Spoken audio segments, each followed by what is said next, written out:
tapos na po kami sa pag-submit ng aming manifestation. So instead of reply, manifestation po yung aming sinumite bilang tugon sa answer ng ating Vice Presidente. Dahil naniniwala po kami, ito naman ay parang non-answer din yung kanyang sinumite. Sa maraming dahilan, yung laman ng aming manifestation, unang-una, doon sa kanyang answer kasi parang pinapamotion to dismiss niya.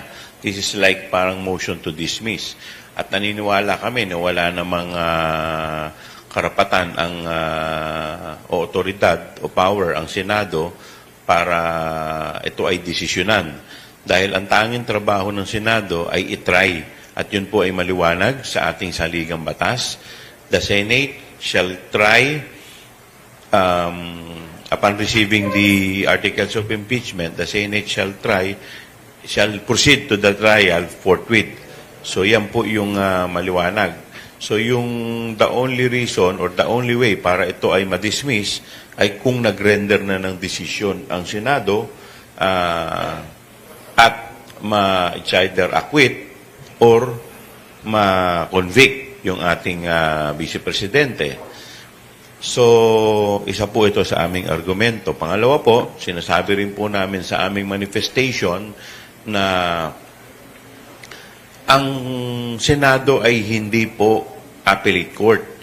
Dahil kinu-question po ng ating Vice Presidente ang jurisdiction ng House Committee on Justice.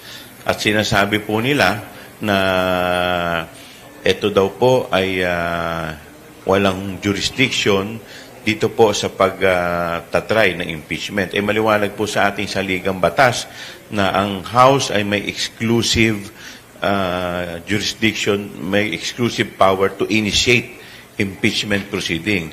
Kung ito naman po ay tutugunan ng Senado o didesisyonan, base po dito sa argumento ng ating Vice Presidente, parang ang nangyayari po, parang sila po ay nagdedesisyon at bilang isang appellate court.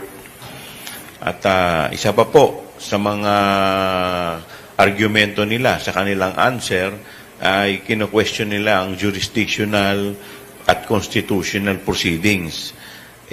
Alam po ninyo, ito po mga issues na ito ay ni-raise na rin po nila via petition for certiorari and prohibition sa Korte Suprema.